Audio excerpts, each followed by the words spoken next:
Un verdadero placer. ¿Cómo estás? Igualmente, Paulino. Buenas tardes. El gusto es mío. Olavarría, ¿no? ¿Naciste ahí? Nací en Buenos Aires, pero a los 4 años me fugué. Crecí en Olavarría. ¿Y ahora vivís en Portugal? Sí.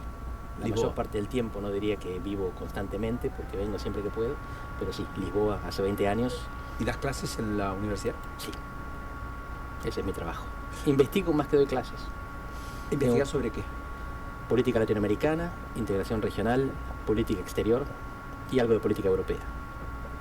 O sea, estás empapado como pocos, tenés el plano y el prisma puesto también en América Latina, aunque sea a la distancia el tiempo que no estás acá, pero además vivencias lo que nos sucede acá con la idiosincrasia del argentino medio. Trato de tomar perspectiva de idiosincrasia, pero no puedo negar que estoy imbuido de ella. Bien. En ese contexto, ¿dónde está la dinámica política argentina hoy, entendés vos? ¿O en qué punto está? Argentina es un país que en América del Sur desentona, porque en América del Sur tenés buenos indicadores macroeconómicos en casi todos lados. Brasil tiene menos inflación que Europa. Antes de la guerra en Ucrania, vos tenías que Perú tenía 2% de inflación y se financiaba en los mercados internacionales al 2%, y tiene el mismo presidente del Banco Central hace 16 años. Pero la política está destruida. El presidente sacó el 19% de los votos en la primera vuelta y no tiene un tercio en el Congreso. Los presidentes anteriores fueron destituidos, la mayoría está prófuga, presa o suicidada. Y Argentina es un país al revés, tiene la economía destruida, 100% de inflación, y la política estanca, estable. Los presidentes terminan el mandato, aún con alta impopularidad, fracasan económicamente, pero se mantienen los partidos o coaliciones que los llevaron al poder. Estamos al revés que los demás. Economía rota en vez de estable, política estable en vez de rota. Impacta escucharte con tamaño nivel de asertividad. ¿Ves una crisis en las coaliciones igual, tanto en la de gobierno como en la de la oposición, que además podría ser detonada finalmente con la eliminación y derogación de las PASO, que eventualmente el oficialismo dice, bueno, no parecería que sí, pero parecería que es más para reunir los acuerdos y los consensos necesarios para aprobar el presupuesto que para otra cosa, y después vemos, ¿no? Sí, esa es la cuestión. En Perú todo el mundo está esperando que la política rompa la economía, y no pasa. En Argentina todos estamos esperando que la economía rompa la política, y tampoco termina de pasar. Hay un video de Cristina que circuló hace poco donde decía con el 25% echan al gobierno. Hay 100% de inflación. Con el 25% parecía que se terminaba el mundo y va 4 veces más que eso. Y recién marcaba, ni siquiera hubo un paro general. Aún con un 100%. Impresionante el control de la calle que tiene este gobierno. O la dificultad de movilización que tienen los sectores sociales, que se bancan todo lo que no se bancaron con otros gobiernos. Pero otros gobiernos también terminaron, quiero ser claro en esto. Porque el peronismo controla la calle, Macri terminó el mandato, tuvo el poder suficiente, capacidad, recursos, voluntad de terminar el mandato. Con clase media que salió a la calle igual. Sí, perdió las elecciones, pero con el 40% de los votos. ¿Sí? El presidente de Perú las ganó con el 19%. Después en la segunda vuelta desempató. Boric con menos del 25%. Boric con el 25%, exactamente. En Chile. Brasil es un caso que se parece a Argentina en el sentido de que concentra los votos en 2 candidatos. 91% sacaron en conjunto Lula y Bolsonaro. 88% sacaron Alberto Fernández y Mauricio Macri. Buena parte del resto de América Latina está mucho más rota que eso. Y lo que estamos viendo es que la economía erosiona la credibilidad de los políticos, estremece la solidez de las coaliciones, pero no las rompe. Lo que podría romper a la política es la política. Es sacar las PASO. Y veces, o sea que ese elemento de disociación, ruptura, quiebra, resquebrajamiento, lo ves solo sin PASO. Si hay PASO, ¿vos crees que va a ser el ordenador una vez más? Hasta ahora, la impresión que tenemos es que las PASO lo que hacen es garantizar que el sistema electoral argentino es restrictivo. Es decir, protege a los que están adentro y dificulta la entrada de los outsiders. En Argentina no hay candidatos independientes. En Chile, la Convención Constituyente estuvo llena de candidatos independientes. En Argentina es muy difícil ser candidato sin partido. Bolsonaro fue presidente durante la mayor parte del mandato sin pertenecer a un partido, después de haber pasado por 9. En Argentina los partidos cumplen una función que es presentar candidatos con chance. Si vos no tenés un partido, no tenés chance. ¿Eso te lo puede limitar la boleta única si algún día se instrumenta o se instituye? Sí. Porque Amalia Granata, sin partido, con una bandera, las 2 vidas, fue diputada y logró 5 bancas en Santa Fe. Exactamente. La boleta única o la eliminación de las PASO probablemente termine con esta cohesión de coaliciones, con estos partidos que se tienen que juntar porque si no quedan afuera. Los partidos hacen esto no porque son generosos, porque son egoístas y entienden que les conviene juntarse. Si piensan que les conviene separarse, que con el 25% llegan al balotaje, ¿para qué se van a juntar con tipos que no les caen tan bien, que quieren ministerios, que quieren presupuesto? Se la juegan solos y con los 25 son presidentes, como Boric. Que eso es lo que pasa en el frente de todos, desde el gobierno, pero también pasa en Juntos por el Cambio desde la oposición. Lo que estamos observando es que las PASO al final le sirven a los dos. Porque si al gobierno no le sirvieran, ya las habrían derogado. Las mantienen porque también hay intendentes que piensan que si no, les van por afuera. O desafiantes los intendentes que creen que sin paso no tienen chance. No solamente a la oposición que beneficia este sistema. Pese a que los gobernadores piden que no haya paso, pero eso en todo caso en sus provincias lo van a hacer. De hecho lo están haciendo y están trastocando las reglas de juego todo el tiempo. Así es. Y en las provincias la ventaja que tienen es que hay una gran estabilidad. En las provincias se vota gobernador cada 4 años. Sí. Desde el 83 se votó 10 veces gobernador en todas las provincias. En 20 de cada 24, son 24 provincias, en 20 de cada 24 reelige el partido de gobierno. Argentina... De manera sistemática, decís. Sí. Cuanto más reelige, la vez que más religió fueron 22, cuanto menos 18.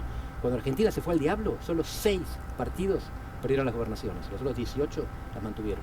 O sea, el Movimiento Popular Neuquino gobierna desde el 83 en Neuquén, el peronismo gobierna Formosa desde el 83, Y Santa Cruz, y La Rioja, y La Rioja, y San Luis.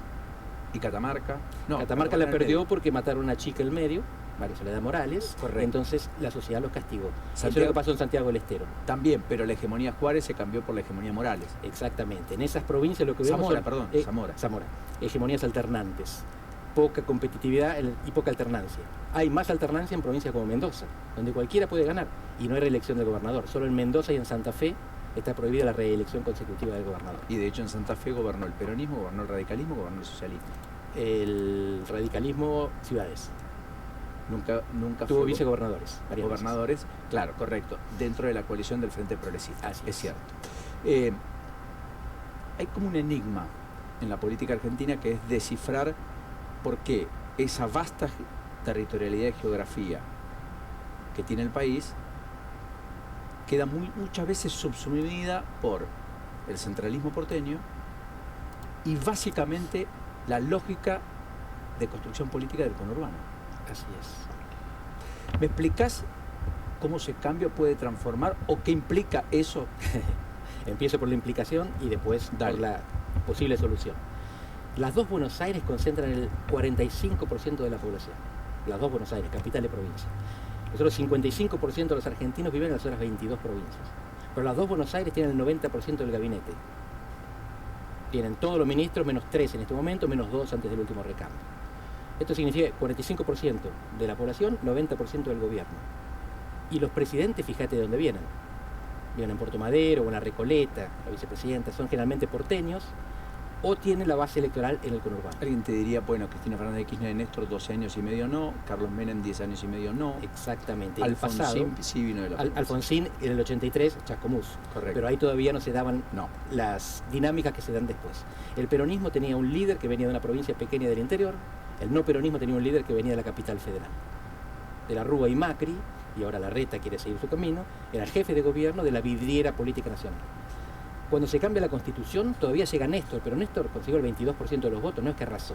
Y el 22% que le permitió desafiar a Menem, que se bajó, se debió a que ganó la provincia de Buenos Aires porque Duhalde le puso los votos. Correcto. Así que el peronismo define al líder en la provincia de Buenos Aires, el no peronismo en la capital federal. ¿Cómo se sale de eso? Desarrollando el interior, que es lo que a los porteños y a los conurbanenses mucho no les conviene o no se dan cuenta de que hace falta. Si el peronismo lo resuelve la provincia, entonces Massa está en carrera, entonces Cristina Fernández de Kirchner podría ser candidata, entonces Kicillof podría ser una alternativa. No alcanza con ser ciudadano, lo que hay que hacer es tener los votos. O Scioli. El conurbano tiene los votos, pero los votos del conurbano son sobre todo de Cristina. Cristina es la gran electora del peronismo, porque Massa no tiene votos, Kicillof no tiene votos, Scioli no tiene votos. Es Cristina la que es la dueña. ¿Y vos la crees del candidata? Todavía no. Lo veo altamente improbable, creo que ella no tiene la voluntad de serlo. La veo más como la kingmaker, la decisora o la vetadora. ¿Y a quién ves impulsando en ese rol, en un rol bien complejo para defender un gobierno con más fracasos que virtudes? Hoy el gobierno no tiene candidato presidencial, porque los 4 principales líderes tienen imagen negativa entre el 60 y el 70%. Cristina, Alberto, Kicillof y Massa. Por tanto, lo que yo pienso es que Cristina va a aspirar a mantener la provincia de Buenos Aires, que es conseguible, no hay balotaje, con el 40% Kicillof es reelecto. Y parapetarse ahí, como se parapetaron en La Matanza durante el gobierno de Macri y de Vidal. donde tienen presupuesto, tienen territorio, tienen el cariño de la gente y tienen la posibilidad de volver cuando haga falta, cuando tengan la posibilidad y mientras tanto de protegerse en las causas que siguen abiertas. Y en la oposición, donde Rodríguez Larreta hoy se muestra en la vidriera del C40 como un presidenciable, con más de 100 alcaldes del mundo y muchos intendentes, sin ir más lejos, mañana estará un evento en el Teatro Colón, el viernes concluye, donde Macri ayer dice, la imagino a Patricia Bullrich presidente, pareciendo darle un respaldo casi explícito en medio de una discusión abierta entre Bullrich, presidenta del PRO, y Rodríguez Larreta, el principal o el único gobernador del PRO, con un Macri por ahora presidente, que casi se muestra fuera de carrera, pero que en realidad hace todo lo gestual respecto a estar en carrera, y en una coalición donde, bueno, el radicalismo quiere poner su candidato, quiere comandar la coalición, no quiere ser un espectador, y de mínima quiere imponer a alguien en la fórmula, cosa que no ocurrió ni en 2015 ni en 2019. Y ahí está Manes, ahí está Gerardo Morales, aparecerá quizás alguno más. ¿Qué estás viendo? Lo que estás contando. Un escenario en el cual hay dispersión de candidatos y una interna terrible en el PRO, que es ideológica pero es afectiva también. Porque hay falta, ideológica la del PRO? Es ideológica. Es ideológica no porque Patricia Bullrich sea de derecha y Larreta de centro, sino porque Patricia Bullrich cree en ganar con un voto más y gobernar con ese voto más, y Larreta cree que hace falta 20% más, 70%. Y están los radicales que creen que ese 70% tampoco alcanza porque excluye el kirchnerismo, que es el que te bloquea y te para el país. Así que si vos querés gobernar Argentina, necesitas que parte del apoyo kirchnerista esté incluido en el proyecto de país. No Cristina, pero sí muchos de los que la votan. Así que hoy, Juntos por el Cambio tiene 3 candidatos, Bullrich, Larreta y un radical, que hoy está entre Manes y Morales. El radicalismo hoy está mucho más cohesionado a nivel presidencial y es competitivo que el PRO. En ese escenario, aunque el PRO tenga el 60%, si se divide en partes iguales, 30 cada uno, el radical con el 40 les gana a los dos. ¿Y ves esa posibilidad? Sí. No me pidas que te lo garantice porque no existen las garantías, pero esa es la posibilidad a la que están jugando los radicales, viendo que en el PRO se odian más que al kirchnerismo. Te rigen más las de la ley, vos tenés tu corazón radical, fuiste candidato en la última elección en la provincia de Buenos Aires, ahora hay una lista de unidad. A Convencional Nacional. A Convencional Nacional. Sí. No cargo público. Pero finalmente, ahora hay una lista de unidad donde se van a renovar las autoridades partidarias, Maxi va a ser reelecto, Pose finalmente entró con el sector de Lustó. Da la impresión que el radicalismo también está dando la señal de que quiere tomar el toro por las astas y ser competitivo. El obstáculo es que hasta acá el eje dominante de la coalición estuvo en el PRO. Así es. La última pregunta es, ¿vos crees que eso puede en algún punto desbalancearse? Sí, pero no por ser radical, sino porque siendo radical conozco lo que piensan. Y puedo tener información, acceso a la información que ellos tienen y a los cálculos estratégicos que hacen. Y el cálculo es simple. Incluso si el PRO sigue siendo el socio mayoritario, con el 60%, dividido puede perder contra un socio que se mantiene unido. Y lo último, ¿ves una tercera opción? Sí, Mauricio Macri. ¿Y qué implicaría eso? Si Macri ve que hay agua, se tira a la pileta. Eso implica que piense que puede ganar. Y yo creo que él empieza a pensar que puede ganar. Y no solo que ganar es posible, sino que gobernar va a ser más fácil. Porque él está tan convencido de que este gobierno se desintegra que piensa que pueden salir terceros. Y saliendo terceros, el segundo es Milei. Y Milei, a diferencia de Massa, cuando llegue el presupuesto, no te va a aumentar los costos, te va a aumentar el ajuste. Así que vos vas a gobernar casi en el centro del espectro político, porque en el Congreso vas a tener al segundo que te pide más ajuste todavía y te facilita lo que Mauricio Macri cree que hay que hacer. Ha sido un enorme placer, Andrés. Gracias a vos. Hasta la próxima.